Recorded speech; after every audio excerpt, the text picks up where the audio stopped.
अच्छा न्याय उसका 11वां अध्याय और हम पढ़ेंगे 29 से लेकर 33 तक। तब यहोवा का आत्मा यिप्तह में समा गया और वह गिलाद और मनश्शे से होकर गिलाद के मिस्पे में आया और गिलाद के मिस्पे से होकर अम्मोनियों की ओर चला।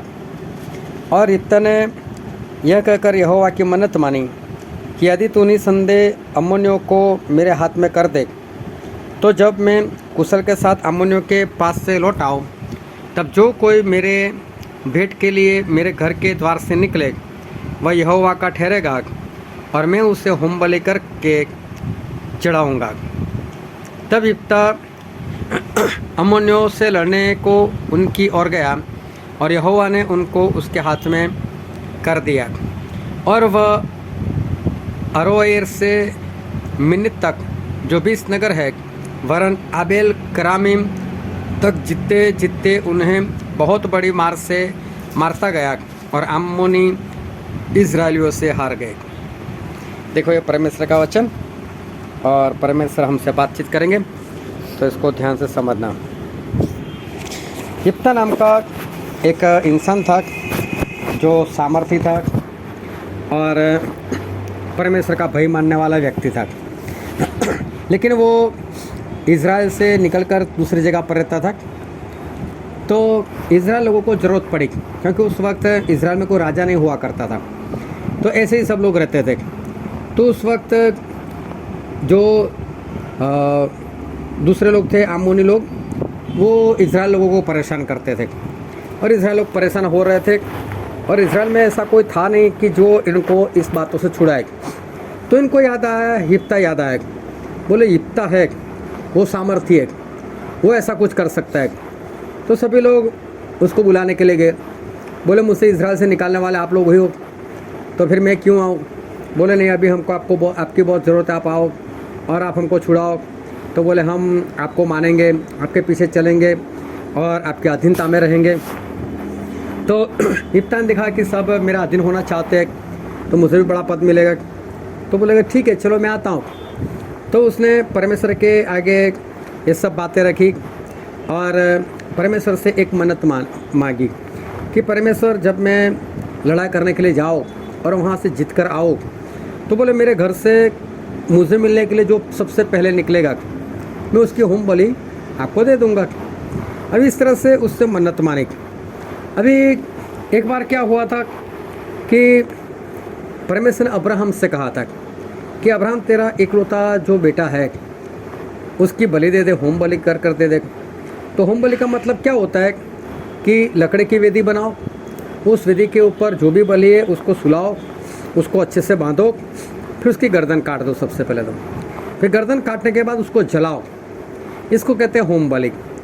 अभी परमेश्वर ने अब्राहम को बोला कि अब्राहम तेरा जो बेटा है उसकी होम बलि चाहिए। तो अब्राहम बोला ठीक है, मैं तो दे दूँगा। तो अब्राहम इसहाक को लेकर निकल गए और लकड़े काटे, गद्दे के ऊपर रखे, 2 जवानों को लिया, अपने नौकर को, और 3 दिन लगातार चलते चलते मोरिया देश में पहुँचे। और वहाँ पर पहुँचने के बाद उन्होंने परमेश्वर से पूछा कि परमेश्वर कौन से पहाड़ के ऊपर मुझे बलि देनी है। तो परमेश्वर वो पहाड़ बताया। जब परमेश्वर ने पहाड़ बताया, उस पहाड़ पर जब ये दोनों जा रहे थे, नौकरों को तो नीचे रखा कि आप लोग हमारे साथ मत आओ, यहीं पर हमारा इंतज़ार करो, और हम दोनों परमेश्वर को दंडवत कर वापस आते। तो जब वो लोग ऊपर जा रहे थे तो लकड़े जो है वो इसहाक ने उठाए हुए थे। तो इसहाक ने अपने पिता से पूछा कि पिताजी हमारे पास लकड़े हैं, हमारे पास आग है, लेकिन बलि के लिए पशु तो है नहीं, भेड़ तो है नहीं हमारे पास, बलि किसकी दोगे? तो अब्राहम तो जानते थे कि मुझे तेरी बलि देनी है, लेकिन उसको कुछ नहीं बताया। बोले देखो परमेश्वर को बलि चाहिए, परमेश्वर अपने लिए खुद बलि दे देंगे। तो बोले हमें कुछ नहीं करना है, चलो। अभी ऊपर चले भी गए। अब चले गए तो वेदी बनानी थी, तो अब्राहम ने वेदी भी बना ली। वेदी बनाने के बाद इसहाक ने एक बार फिर पूछा होगा कि पापा अभी तक तो कुछ नहीं मिला हमको, अब क्या करें? तो फिर अब्राहम को बताना पड़ा होगा कि देख बेटे, मुझे तो परमेश्वर तेरी बलि देने को बोला है। अभी देखो एक ऐसा लड़का जो जवान है, जिसकी अभी तक शादी नहीं हुई, उसको तो अभी लंबी सफ़र काटनी है, वो कहाँ मरना पसंद करेगा? वो तो मरना पसंद नहीं करता। लेकिन फिर भी परमेश्वर के खातिर इसहाक ने भी बोल दिया ठीक है पापा मेरी बलि दे दो। तो वो खुद जाकर ऊपर वेदी के ऊपर सो गए। फिर अब्राहम ने उसको बांधा भी, छुरा भी हाथ में लिया, छुरा उठा भी लिया लेकिन तभी परमेश्वर ने मना कर दिया कि अब्राहम, मैंने जान लिया कि तू अपने बेटे से इतना प्यार करता है, लेकिन उससे ज़्यादा मुझसे प्यार करता है, और तूने मेरे प्यार के खातिर अपने बेटे को भी पीछे नहीं रखा, और इसलिए अब्राहम मैंने तेरे प्रेम को जान लिया। बोले मुझे नहीं चाहिए बलि, इसको कुछ मत कर। लेकिन देख पीछे देख। जब उसने पीछे देखा तो एक भेड़ वहाँ पर थी, तो फिर उसने भेड़ की बलि वहाँ पर चढ़ा दी। तो अब्राहम तैयार थे अपने बेटे की बलि देने के लिए, लेकिन परमेश्वर ने नहीं मांगी। बोले नहीं, मैं तो सिर्फ तुझे देखना चाहता था, परखना चाहता था। अभी यहाँ पर येफ्ता की बात करते, तो उससे मन्नत मानी कि परमेश्वर, मैं जब जीत कर आऊँगा तो मेरे घर से जो भी मुझे मिलने के लिए सबसे पहले निकलेगा उसकी मैं होम बलि कर कर मैं तुम्हें दे दूँगा। अभी क्या हुआ, ये जीत कर भी आए। तो वहाँ तक हमने पढ़ा। अभी हम आगे पढ़ते हैं न्यायों की किताब और उसका 11वां अध्याय, और हम पढ़ते उसके 34 वचन से। जब यिप्तह मिस्पा को अपने घर आया, तब उसकी बेटी डफ बजाती और नाचती हुई उसकी भेंट के लिए निकल आई। वह उसकी एकलौती थी। उसको छोड़ उसके न तो कोई बेटा था न कोई बेटी थी। उसको देखते ही उसने अपने कपड़े फाड़कर कहा, हाय मेरी बेटी, तूने कमर तोड़ दी और तू भी मेरे कष्ट देने वालों में हो गई है, क्योंकि मैंने यहोवा को वचन दिया है और उससे टाल नहीं सकता। उसने उससे कहा, हे मेरे पिता, तूने जो यहोवा को वचन दिया है, तो जो बात तेरे मुँह से निकली है उसी के अनुसार मुझसे वर्ताव कर, क्योंकि यहोवा ने तेरे अम्मोनी शत्रुओं से तेरा पलटा लिया है। फिर उसने अपने पिता से कहा, मेरे लिए यह किया जाए कि 2 महीने तक मुझे छोड़े रहे, कि मैं अपनी सहेलियों के सहित जाकर पहाड़ों पर फिरती हुई अपनी कुंवारीपन पर रोती रहूं। उसने कहा, जा। तब उसने उसे 2 महीने की छुट्टी दी, इसलिए वह अपनी सहेलियों सहित चली गई और पहाड़ों पर अपने कुंवारीपन पर रोती रही। 2 महीने के बीतने पर वह अपने पिता के पास लौट आई, और उसने उसके विषय में अपनी मानी हुई मन्नत को पूरी किया, और उस कन्या ने पुरुष का मुंह कभी न देखा था, इसलिए इजरायलियों में यह रीति चली। देखो, इसने अपनी बेटी की होम बलि दे दी। अभी यहाँ पर देखने वाली बात है कि जब अब्राहम होम बलि दे रहे थे अपने बेटे की, तो परमेश्वर ने नहीं मांगी, उसको आखिर में रोक दिया। यिप्तह ने मन्नत मानी और उसे होम बलि दे भी दी, परमेश्वर ने कुछ नहीं बोला, उसको रोका ही नहीं। अभी क्या परमेश्वर सही में होम बलि चाहते? क्या परमेश्वर को होम बलि चाहिए? क्यों परमेश्वर ने जिस तरह से उस अब्राहम के साथ व्यवहार किया था, ऐसा परमेश्वर ने यिप्तह के साथ व्यवहार क्यों नहीं किया? अगर परमेश्वर ने अब्राहम को रोक लिया था, तो यहाँ पर परमेश्वर ने इस यिप्तह क्यों नहीं रोका कि यिप्तह मुझे कुछ नहीं चाहिए? और बाइबल में एक वचन और पढ़ते हम, जो लिखा है भजन संहिता और उसका 51वां अध्याय और उसका 16वां वचन। और यहाँ पर ऐसा लिखा है, क्योंकि तू मेल बलि से प्रसन्न नहीं होता, नहीं तो मैं देता, होम बलि से भी तू प्रसन्न नहीं होता। देखो, परमेश्वर के बारे में लिखा है कि हमारे परमेश्वर ना होम बलि से प्रसन्न होते हैं, ना ही वो मेल बलि से वो प्रसन्न होते हैं। फिर मीका भविष्यवक्ता के पुस्तक में भी लिखा है, मीका का पुस्तक उसका अध्याय 6 और उसका 6, 7 और 8 वचन। वहाँ पर लिखा है, मैं क्या लेकर यहोवा के सन्मुख आऊँ और ऊपर रहने वाले परमेश्वर के सामने झुकूँ? क्या मैं होम बलि के लिए एक वर्ष के बछड़े लेकर उसके सन्मुख आऊँ? क्या यहोवा हजारों मेढ़ों से या तेल की लाखों नदियों से प्रसन्न होगा? क्या मैं अपने अपराध के प्रायश्चित में अपने पहिलौठा या अपने पाप के बदले में अपने जन्माए हुए किसी को दूँ? हे मनुष्य, वह तुझे बता चुका है कि अच्छा क्या है, और यहोवा तुझसे इसे छोड़ और क्या चाहता है कि तू न्याय से काम करे और कृपा से प्रीति रखे और अपने परमेश्वर के साथ नम्रता से चले। देखो, परमेश्वर बोले होम बलि मेल बलि कुछ नहीं चाहते, बोले कितनी भी भेड़ बकरे वो नहीं चाहते। तो यहाँ तो एक लड़की की होम बलि देनी थी, और वो भी इकलौती थी, ना तो यिप्तह को और कोई बेटी थी ना और कोई बेटा था, उसने मन्नत मांग ली। तो यहाँ पर सवाल ये है कि परमेश्वर ने इसकी भेंट मान क्यों ली, इसको रोका क्यों नहीं?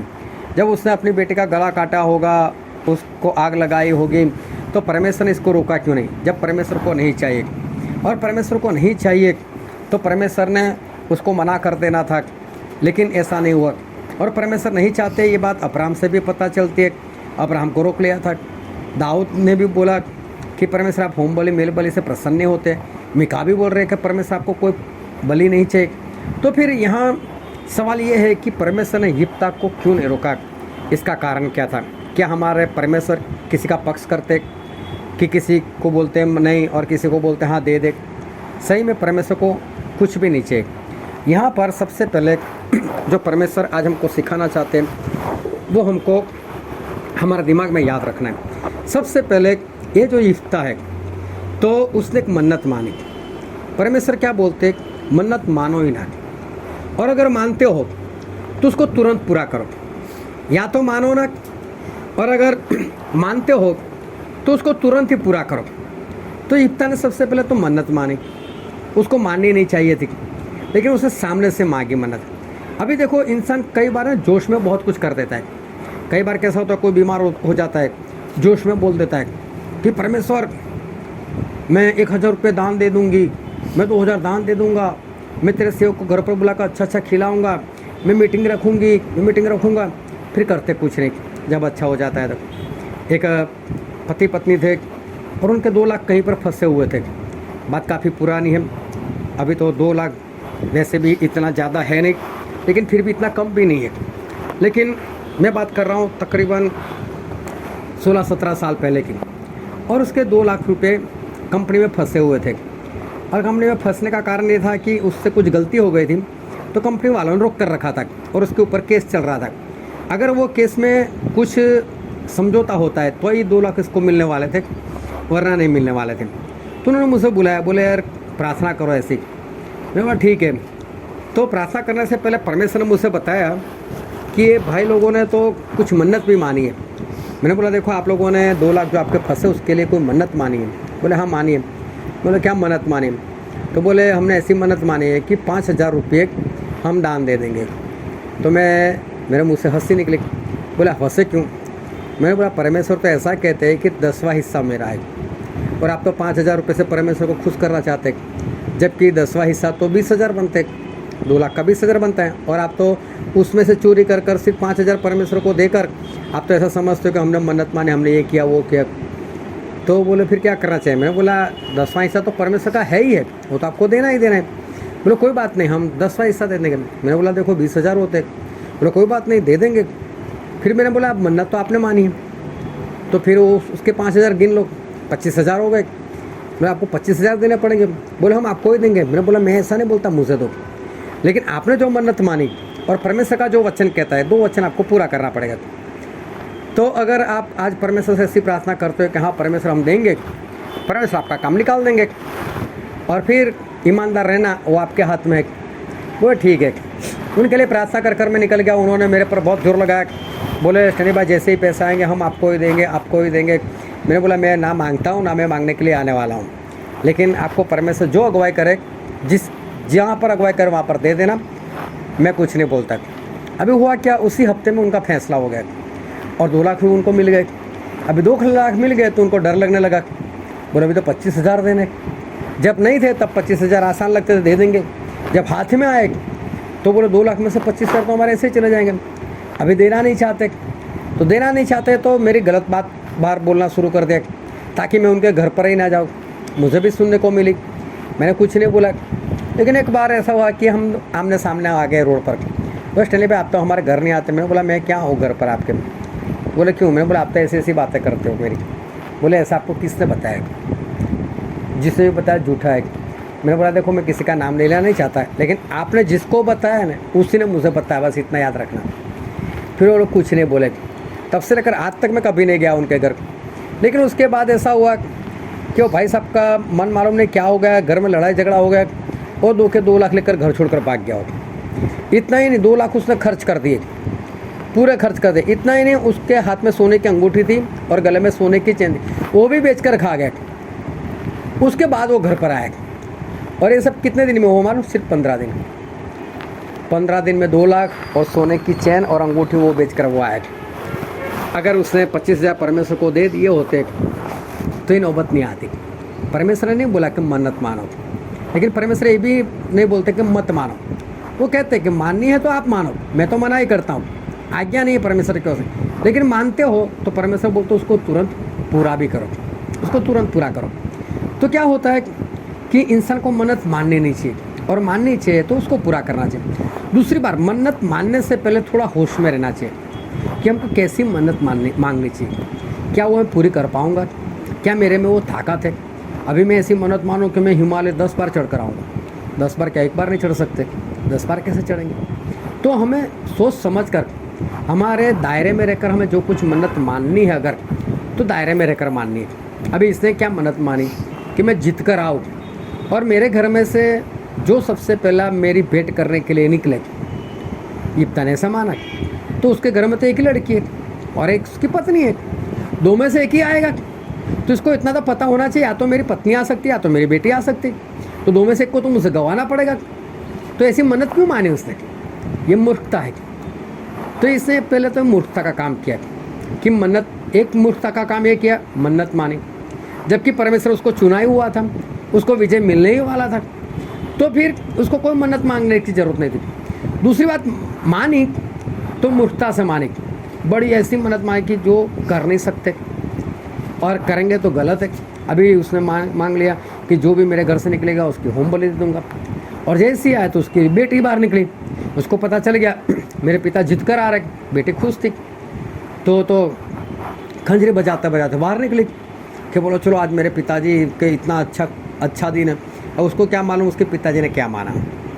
अभी वही बाहर निकली, उसके पिता ने कपड़े फाड़े, बोले रे कहाँ आ गई। तो वो नहीं आती, तेरी पत्नी आती, 2 में से एक को तो आना ही था, तो एक तो जाने ही वाला था। अभी लड़की आ गई और इसको याद आया कि मुझे तो मन्नत मैंने ये मानी थी। तो बोले मुझे दुख देने में से तू भी एक है। बोले क्या हुआ पिता। बोले मैंने तो ऐसी मन्नत मानी थी। तो बोले कोई बात नहीं, मुझे 2 महीने छुट्टी दे दो। बोले मैं 2 महीने जंगल में जाऊंगी अपनी सहेलियों के साथ और वहाँ पर रोती रहूँगी 2 महीने तक कि मेरी तो शादी भी नहीं हुई और मुझे कंवारा मरना पड़ रहा है। तो इसने 2 महीने की छुट्टी दे दी। ये इसे तीसरी गलती की। पहले मन्नत मानी, वो गलती की। दूसरी गलती वो की कि मन्नत भारी वाली मान ली। तीसरी गलती उसने ये कर दी कि परमेश्वर बोला तुरंत उसको उतार दो मन्नत को, इसको तुरंत काम करना चाहिए था कि अभी मुँह से निकल गया कोई बात नहीं, तो भी परमेश्वर उसको रोक लेते। लेकिन उसने अपने बेटे को 2 महीने तक जाने दिया। और मुझे तो लगता है लड़की अगर 6 महीने बोलती है तो ये 6 महीने भी जाने देता, अगर वो 6 साल के लिए बोल तो भी जाने देता, क्योंकि अंदर से वो तैयार नहीं है उसको देने के लिए। क्योंकि अगर वो तैयार होता तो जैसे ही लड़की बाहर निकली तो खुश हो गया होता कि चलो आज तो परमेश्वर एक लुत्ती बेटी में चढ़ाऊँगा। वो खुशी नहीं थी उसको, उससे तो दुख हुआ, मन्नत उतारने में भी दुख हुआ। तो ना परमेश्वर ने इसके पास मांगा था, इसे सामने से बोला था, और वो भी उसने वक्त पर नहीं पूरा किया, इसलिए परमेश्वर बीच में नहीं आए। तो कई बार हमें ऐसा लगता है कि परमेश्वर ने अब्राहम को रोका तो इसको क्यों नहीं रोका, क्योंकि अब्राहम को तो परमेश्वर ने बोला था दे मुझे, तो परमेश्वर उसको परखना चाहते थे। यहाँ तो इसे सामने से बोला मैं दूंगा, तो इसने गलती की, फिर 2 महीने छुट्टी लगवा दी उसने। तो इस सारी गलती की वजह से इसको खोना पड़ा। अगर इसने गलती ना की होती तो परमेश्वर इसको भी रोक लेते, भाई साहब नहीं चाहिए तू रख अपने पास। लेकिन इसने जो गलती कर दी इसकी वजह से उसके मुंह के कारण उसको भुगतना पड़ा। तो परमेश्वर आज हमको सिखाना चाहते कि हमें कभी भी मन्नत नहीं माननी है। अगर फिर भी ऐसा कुछ होगा और हमने मान ली तो मानने से पहले अपने आप को होश में रखना है कि जितना मैं कर सकता हूँ उतना ही मुझे बोलना है। और तीसरी बात कि अगर मान ली तो उसको तुरंत पूरा करो। अभी जब गुजरात में 2002 में दंगे फसाद हुए थे तो एक लड़की थी, वो मेरे ख्याल से 8वीं 9वीं में पढ़ती थी। अभी उसको कहीं से दुष्ट आत्मा ने पकड़ लिया। अभी 4 और कर्फ्यू लगा हुआ था, तो उसको प्रार्थना के लिए उसकी माँ लेकर कहाँ जाए। तो 4 और कर्फ्यू लगा तो वो जा नहीं सकती थी। अभी घर में वो कुछ कर नहीं सकती थी और लड़की काफ़ी दंगा कर रही थी। तो फिर इस औरत ने प्रार्थना की कि परमेश्वर अगर आप मेरे साथ रहोगे और मेरी बेटी को छुटकारा दोगे तो बोले मैं इसको अच्छा हो जाएगा तो मैं आपकी एक मीटिंग करवाऊंगी। इससे ज़्यादा कुछ नहीं मांगा, एक मीटिंग करवाऊंगी। अभी क्या हुआ, कि लड़की सही में ठीक हो गई। परमेश्वर ने उसके दुष्ट आत्मा को निकाल दिया। अभी ये बात इनके दिमाग से निकल गई कि इससे कोई मन्नत मानी है। अभी क्या हुआ, चलते चलते चलते 1 साल 2 साल 3 साल 4 साल लड़की बड़ी होती गई, लेकिन इनको पता नहीं, याद ही नहीं आ रहा है। अभी क्या हुआ, इस कारण घर में विपत्तियाँ पड़नी शुरू हो गई। कभी ये बीमार तो कभी वो बीमार, कभी ये बीमार कभी वो बीमार। अस्पताल वालों ने मालूम इनको क्या बोला, बोले कमरा यहाँ से किराए से ले लो, बोले अस्पताल में कमरा रखो। बोले एक न एक तो मेंबर होता ही आपका अस्पताल में, 4 मेंबर थे, 4 में से एक तो एडमिट होता ही होता था। तो बोले यहाँ परमानेंट कमरा बुक करवा लो। बोले कोई ना कोई होता था, दुख होता था इनको, हम इतने बीमार रहते, हमारा सारा पैसा दवाई पर जा रहा है। अभी वो लोग एक बार कहीं अपना घर छोड़कर कहीं दूसरी जगह पर चर्च में गए थे, तो वहाँ पर एक औरत बैठी हुई थी, प्रार्थना कर रही थी। तो मैंने को ऐसा लगा ये कौन है, अकेली होगी जो प्रार्थना कर रही। तो उसके पास गए। फिर जब प्रार्थना ख़त्म हुई तो इसके साथ बातें करने लगा, आप कौन हो, कहाँ से, ऐसे ऐसे बात करने लगे। तो फिर बातें करते हुए परमेश्वर ने उस औरत को बताया कि इस बेटी ने तो ऐसी कोई मन्नत मानी थी, अभी तक पूरी नहीं की। उस औरत ने बताया, बोला आपने ऐसी कोई मन्नत मानी है। अभी उसको याद ही नहीं। बोले नहीं मैंने तो ऐसी कोई मन्नत नहीं मानी। बोला नहीं, परमेश्वर मुझे बता रहे आपने मन्नत मानी ही मानी है। अभी मालूम है 5-6 साल कितने हो गए थे, उसको याद ही नहीं आ रहा है। लेकिन ये भी अपनी जिद पर अड़े रही, नहीं परमेश्वर बता रहा है तो ऐसा है ही। फिर उसको अचानक से याद आया, बोले हाँ ऐसा तो है। तो बोला अब मैं क्या करूँ, किसको बुलाऊँ। तो उन्होंने मेरा नाम लिया। बोले यहाँ वडोदरा में एक स्टैनली भाई कर रहते, उनको बुलाओ और उनके पास ये मीटिंग करवा कर ये मन्नत को तोड़ दो, पूरा करो उसको। तो बोले ठीक है। तो मुझे बुलाया और मुझे बोला ऐसा ऐसा हुआ और हमको पता चला, तो अब हम ये पूरा करना चाहते हैं। बोला करो पूरा। फिर वापस काफ़ी टाइम लग गया, 5-6 महीने और लग गए। क्यों कि कुछ ना कुछ घर में होता रहता था। तो मैंने बोला आप लोग मन्नत उतारने वाले थे, क्या हुआ। अरे बोला कुछ ना कुछ हो जाता है, कभी कोई सीढ़ी से गिर जाता है, हम जब सोचते हैं तो कभी ये हो जाता है, कभी वो हो जाता है। मैंने बोला इसीलिए ही हो रहा है, आपको रोकने के लिए। आप रुको ही मत, कर लो एक बार। फिर आखिर में उन्होंने हिम्मत की, बोला चलो फिक्स ही कर देते। टाइम फिक्स कर दिया और मीटिंग कर ली। मैं वहाँ पर गया, मीटिंग हो गई, सब कुछ अच्छा हो गया। तो उसके बाद उनकी घर की जो सारी परेशानियाँ थी वो सारी परेशानियाँ ख़त्म हो गई। कहने का मतलब क्या है कि मन्नत एक ऐसी बात है, या तो हमको माननी नहीं चाहिए, परमेश्वर हमको कोई आज्ञा नहीं दी, लेकिन अगर मान ली तो ऐसी मान लो जिसको हम पूरा कर सके। और तीसरी बात, उसको तुरंत पूरा करना है हमें। तो परमेश्वर यही चाहते हैं हमसे कि अगर मन्नत मानते हैं तो उसको तुरंत पूरा करो, अगर नहीं करते पूरा तो फिर हमारे जीवन में ऐसी कठिनाइयाँ मुश्किल आ जाती। फिर मन्नत का मतलब यही नहीं होता कि हम कुछ बोले। अगर हमने मन में भी तय किया कि मैं इतने बजे सुबह उठ जाऊंगी, मैं इतने बजे सुबह उठ जाऊंगा, ये भी हमारी मन्नत हो गई। हमने सोचा मैं कल से 1 घंटा या 2 घंटा मैं बाइबल पढ़ूंगा या पढ़ूंगी, तो ये भी हमारी मन्नत हो गई। हमने सोचा कि अब तो मैं सभी मीटिंग अटेंड करूंगी, तो ये भी एक हमारी मन्नत हो गई। चाहे हमने तय किया, तो मन्नत उसी को बोलते हैं जो हम तय करते हैं। तो हम जो तय करते हैं उसको हमें पूरा करना है। मन्नत का मतलब ये नहीं कि हमें 10 लोगों के सामने बताना या मन से बोल रहा है कि परमेश्वर मैं ऐसा करूँगी, नहीं। हमने जो कुछ हमारे आत्मा के लिए, हमारे आत्मा की उन्नति के लिए हमने जो कुछ भी तय किया, बस अगर वो हम तय कर देते हैं तो वो हमारी मन्नत हो गई। और मन्नत हो गई तो परमेश्वर तो उसको तुरंत उतार दो, उसको पूरा करो। जब हम नहीं उतारते तब हमारे जीवन में मुश्किल आती रहती है, समस्या आती रहती है और हम आज़ाद नहीं होते। और परमेश्वर चाहते भी है कि हम शैतान से, समस्याओं से, सारी बातों से हम आज़ाद रहें। तो हमें क्या करना है, जो कुछ हम तय करते हैं उसी तरह से हमें जीवन जीना है, उसको हमें पूरा करना ही करना है। अगर हम बाइबल के लिए मानते हैं कि मैं इतना बाइबल पढ़ूंगा, अगर हम मानते हैं कि मैं इतनी मीटिंग में जाऊंगा, या हम ये बोलते हैं मैं इतने उपवास करूंगा, जो भी हम मानते हैं, जो भी हृदय से तय करते हैं, उसको हमें क्या करना है, पूरा करना है। और अगर पूरा करेंगे तो परमेश्वर की आशीष जो है वो हम पर बनी रहेगी। हालेलुया।